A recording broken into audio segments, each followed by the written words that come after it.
Tole nagaan waaqayyo waaqa jiraataa iddoo jirtan bakka jirtan gola jirtan isiniif haa baay'atu obboloota ko akkam jirtu nagaa keessanii ani nagaa kooti inni madda nagaa keenyaa ta'e iddoo jirru gola jirutti nu eeggatu akka diinatoon taane nu eeggate yeroo kanaan nu ga'e waaqayyoon haa eebbifamu kuni jecha koo yeroo hundumaati maaliif jennaan kan nu eeggesaadha malee Adinatu baay'eetu nutti afarfataa jechuudha. Okay, arrawwan tokko sinii qabadhee dhufe seenaa mucayyoo tokko qarshii ishee si'a 3 biyya namaa deebite arfaffaa deebi'uuf amma jechuudha. Maatiidha.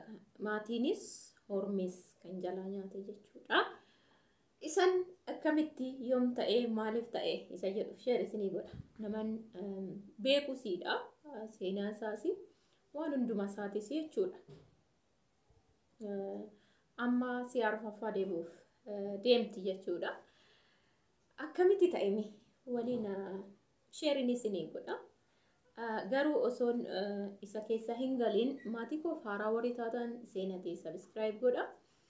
Viidiyoo kanas ijoollee biraaf sheer godha waliin wal biraan ga'a like sheer gochuus hin dagatina yaada gaafii qabdan immoo komentii jala kaa'achuu ndagatinaan isiniin jedha wanta isinitti dhaga'ame yookiin gaafii qabdan yaada qabdan jechuudha.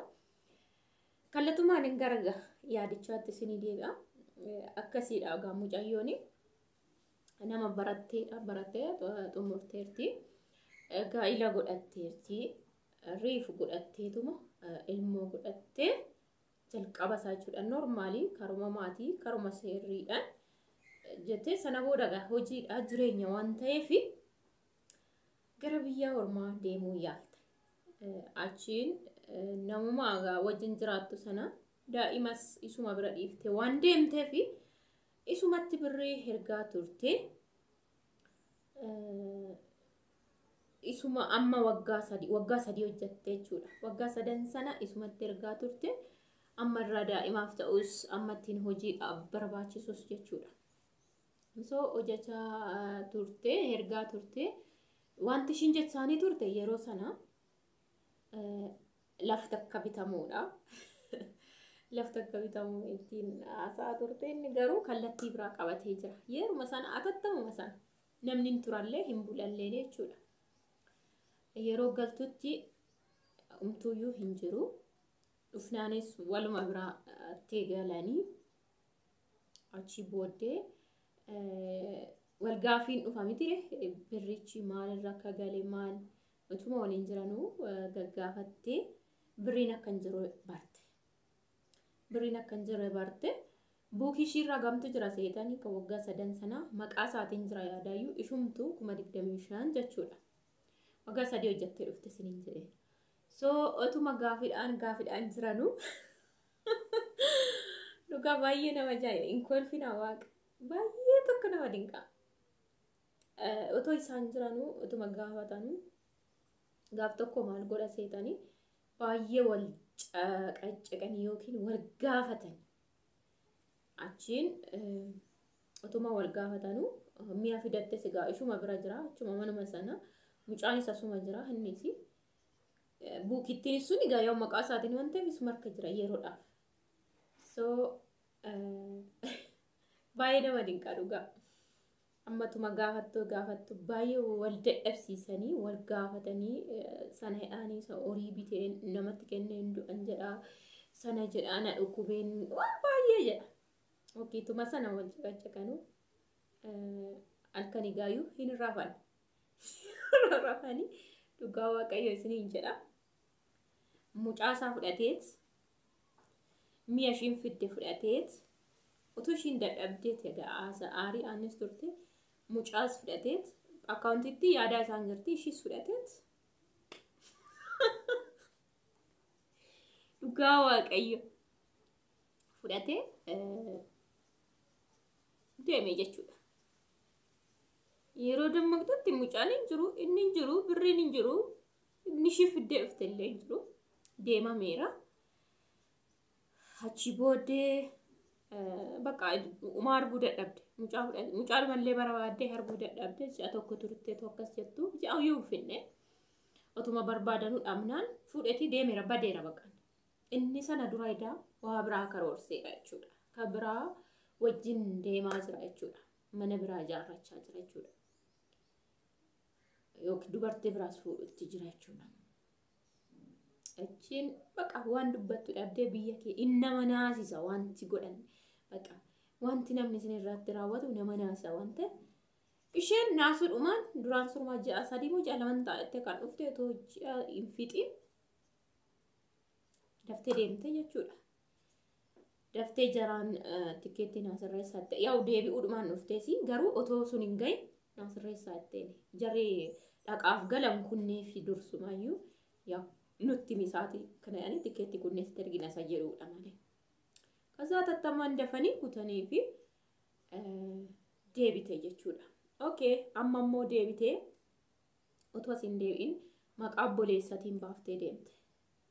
Obboleessaan baaftee yaa waan ta'e yeroo bitamutti lafas yoo ta'e isaan immoo baastee deemte yeroo lammaffaa jechuudha. Inni kun lammaffaadha dhaggeeffadha.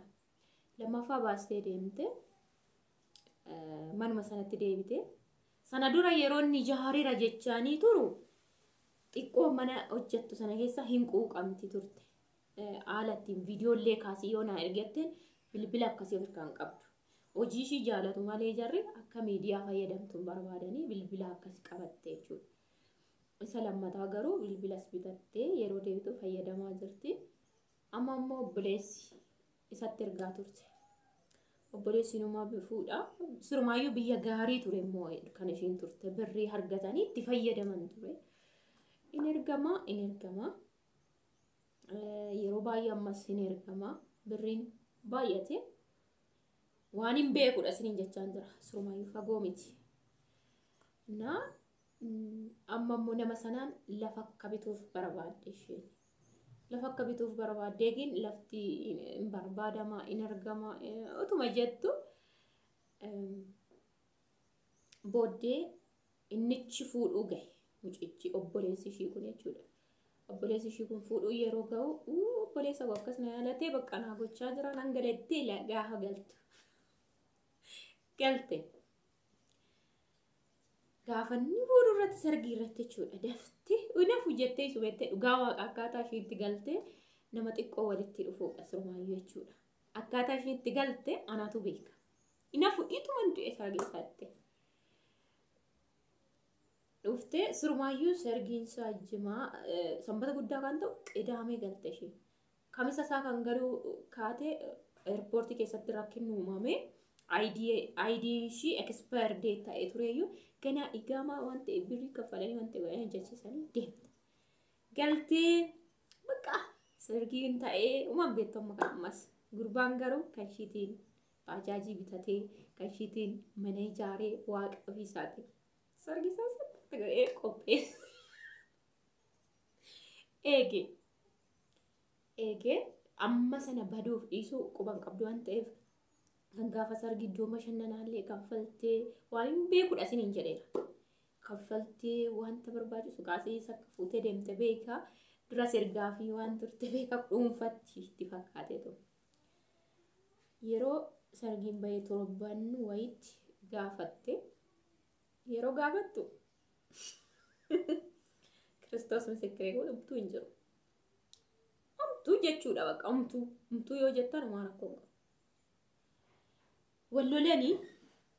Wallolanii maatiinis walitti bu'ee inni kaan maa balleesse gurbichaa lola inni kaan maatti ergite inni kaan bakka suruma baay'ee maatiin walitti bu'anii jechuudha. Ishi ammas immoo baay'ee rifatte bakka baay'ee gaddite dhugaa waaqa ila si'a lama deebite umtu harkan jiru kana baraa deeman ammas baay'ee gaddite ammas rumaa obbolaanuu walitti bubbu'uutti ka'an baay'ee walitti bu'an achi ammas ji'a lama ta'uu fixeen ji'aa fi torban sadiitti deebite manuma baa deebisanatti moo deebite naa kutaattee ammas deebite immoo jechuutti jette amma immoo obboleessaa isa hangafaatti ergite isaan gafaatti ergaa jalqabde amma inni yaa'uga kakatee fi siiviin godhaa waan hundumaa na sirreessa jedhee suruma obboleessa sanaan wal lolu amma warreebutti amma wal kassasee isa duraa harkaa fuudhu jedhutti obbolaan lamaan kana bara achi booddee surumaayyuu inni sun isa duraa sana kassasee birricha duraatu karaa seeratiin jechuudha dhageeffadha karaa seeratiin wal kassasanii obbolaan isaan suruma qe'ee jiran lama wal lolanii kassasee birrichi isa duraa amma tokkorra giddiidhaan akka seeratti deebisiisee isa kanas immoo sadaffaa deebitee immoo gaama kana bara sadaffaa deebitee ammas isa kanatti erguu jammarte lafan bitayyoo jedheen ol fuudhetuma biroo isa immoo ergiidhaan inuma ergitiin ataatu lafa yoo baay'ee qarqara isaa ta'u malee lafa bitame biteefii ture egaa biteefii dhugaa waaqayyo isiniin jedha harka lama isa lafa bitee tarkaa fuudhe harka lama yoo waan hin beekudha isiniin jedhe seenaa kana qorqorroo bitee 80 gaafata yeroo sanatti qorqorroon birrii 250-65 ture yeroo sana qorqorroo kan isin garram Kiristoosiin kan hin boo'ee yeroo tokko namaafis nan boo'a kan koorra darbee jechuudha kanan ani boo'ee isa dhumarraa ishiin amma galtu ofii isaatiif qorqorroo 110 ijaarrateetti ishiidhaa qorqorroo 47 bita dura jedheen achiin 60 naa godhi jetteeni qorqorroo 70 hojjete dhumarra birriitti dabalte jechuudha innaa qorqorroo bituudha 80 ergitii na bira gaammoo wanti kun information kun kana bara akan buusisa yoo jedhe 40 gaaf tokko 60 ergee maal waan argite wannetteenyu waan inni eeudhaan hojjedhu seete maal jedhe wallolu takka wallolu isaanis faqqaatis dhiisi jettee tokkas jedhanu laftii sana bichaa bitee qorqorroo sanarra buuse dhugaa waaqayyo siin jedha dhoqqeedhaan marate malee lassanne ingarafne maabraatiin hin galle bishaan hin galle akkatti boochuu dhugaa waaqayyo sun hin jedhamu cayyoon kun achiin amma ila gizee qorqorroo 80 gaafate ishuma terge xinnoo tureeti immoo dhakaan buusaa biyyoon buusaa bishaan yeroo sana xiqqoo akka bonaati maal jennaan 60 ergite xinnoo ture immoo simminto innaan 47 ergite natti ergitis immoo namuman sirriitti beeku siniin jedhe obboleessa isa duraan jalaa balleessa irraa kassasee karaa seeratiin birrii 80 markaa fuudhe jiran amma kanaan qorqorroo hojjetu walaa garabsiise amma kana keessan immoo hin garabsiifne dhugaa waaqa balballi ittiin galle bishaan gibbiin ittiin galle maabraatiin qoxaariin hin galle bichaa dhoqqeedhaan maragamee dhakaadhaan hidhame manichi okay qorqorroon rukutame maragame muka bitee kanumaan gisee meeqa gaafate 80 obboleessa isa duraa kassaseet isarraa fuudhe seerri isa ofumaa fuudhe moosaa ofiitti darbee gisee tokko 80 ergite gisee tokko 60 ergite gisee tokko 40 ergite 47 amma kanan beeka isa karaa biraa malee jechuudha innaa si'a sadii deebitee biyya ormaatti wanta ijoo qabu tokko dhugaa waaqayyo isiniin jedha amma waggaa 3 yoo hojjette sana guutti shira fakkeenya balbala hojjechiisuudha qoxaariin nama meeqan gala laftichi inni bitee caraqaadhaani kaartaan qabu pilaaniin qabu meeqan baadha pilaanii kaartaaf pilaaniin 10 meeqa iddoo qaba sirma bishaan gibbii keessa hin jiru garafsiisuudha amma simmintoo fi ashawaadha waan ta'eef hiddiidha waan ta'eef innuu meeqa gaafata gonkumaan garafamne yaa elli sheeppiitu hojjetame meeqa gaafata laf mana keessa lishoon garafamuudha amma kanatu yeroo ishiin galtu ammaan kun galee hin jiru garafamne bishaan hin galle qoxaariin hin jiru balballi hin galle maskootiin hin galle ammi kun taa'ee teegaa jira lafti keessi hin garafamne manni keessi jechuudha garagaantii buuse malee jechuudha ilaala waggaa 8 hojjette 3 si'a 2 hojjette waggaa 2 si'a 1 hojjette irratti waa ji'oota hojjattee galte. Amma arfaffaa deemuudhaaf kana hundaa ilaalame yeroo haasa'an dhugaan fakkaatu. Kana ammoo amma nagar ijaanis argeeraan isa kana informationicha waan qabatamaadha jechuudha. Yeroo dhageessan dhugaa isinitti fakkaatu. Walitti bu'iinsi maatiitu salphaa miti isiniin jedheera. Obbolaan lamaan illee warreebaan isiniin jedhe. Warreebaan wal lolan haati ilmatti dallantee birrii kunya walirraa citanii amma walirraa citan ishiin isaanii noodii in abaarti. Abaarsi isin immoo birri keessan nama nyaata abaare qatti godhetu dhugaa Waaqayyo isiniin jedha. Yaa akka kiristaanaatti namaan waliin oduun gaarii miti jedhamuuf malee itti dubbachaa hin jirtu isheen bargeetu. Imimaan keessan ofumaa isaatiif hin hojjeta hojicha. Innaa seenaa akkanaatu jira. Kan kommoo gaaf tokko qabadhee isinii dhufa. Kan koo gaaf tokko qabadhee isinii dhufa. Qabadheen isinii dhufa. Nama sanas qabadheen isinii dhufa. Gaafan qabadhee oduu akkana bichaadhaan yookiin haasaa qofaan qabadheen dhufu. Sababa balleessiteef kaayyoo maalii maal sitti fakkaata yeroo balleessite jedhee wanta akkasii gadi bahee hin beeku. Viidiyoon akkasii nan hojjedha. Fakkeenya anoo ammanan jedheen ol darbitee maa fuutee fuuldura keessanitti an gaafadha jechuudha. Fuuldura keessanitti gaafadhee viidiyoo hojjedha. Fakkeenya kan koo akkuma sitti mee ormi keessan galle kan koo ormi keessan galle jechuudha. Kanaaf seenaan akkasii jira. Maal jettu isin kana? Dhugaa isinitti hin fakkaata?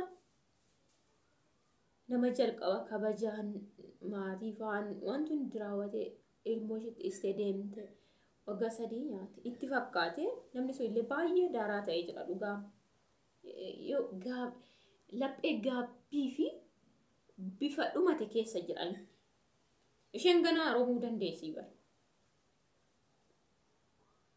Mucaasan ammoo maal godhan akkamitti akka argatte kana bara egaa mucaa fudhatee gaafa bahu mana sanaa birrii fudhatee mi'a fudhatee gaafa deemeeraa hin dhabdee annama keessa hin deemu jetteetuma deebitee biyya sana keessa deemte mucaadha siga nama garaa dhale waan ta'eef baay'ee naate achi teessee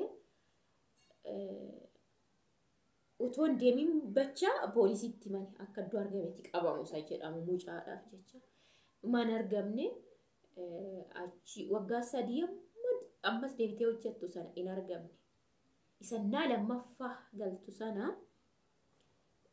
akka galtotoon hin galte duras qorachaa turanii sana booda poolisii angisee baay'ee guyyoota baay'ee barbaadde dhugaa Waaqayyo guyyoota baay'ee dabarsee fa'ii biyyan taanii gara fira mucaatti dabarsee iddoo ta'e kaa ture namni achi namni dhaga'u iddoo ta'e kaa achiin isa dhumarraa fira bira akka jiru sirriitti dhageesse manuma sana dhaqxee namichuma sana qabsiiste durasa namicha sana qabsiifnaan na bira jiru mucaan jedhee sodaate hin dide isuma qabaa mareette achi booddee isa qabnaan mucaan akka dhiyaatu godheen nuti jechuudha. Guyyaa tokko namichicha qabanii bulchinaan wasiila mucaa namicha sana waan ta'eef abbaa rashii jechuudha. Guyyaa tokko bulchinaan amanee iddoo akkanaa jirammoo jedhee mucaa fuutee obboleessa bira godhattee mana murtii waan biraammoo jechuun seeraanidha gaa'ela kan godhatte waan ta'eef wanta duraan walii mallatteessan sunii fi eenyuchi waa akka diigamu bakka obboleessa buufatte obboleessa isaa mana ijaare siniin jiru kana isa bakka buufatte karaa seeraatiin jechuudha bakka namaaf hin buusu karaa seeraatiin isa bakka buusifatte deemte isatu deemee guyyaa qaxaroo yookiin guyyaa waan sana waaman isatu bakka sadaqa jechuudha.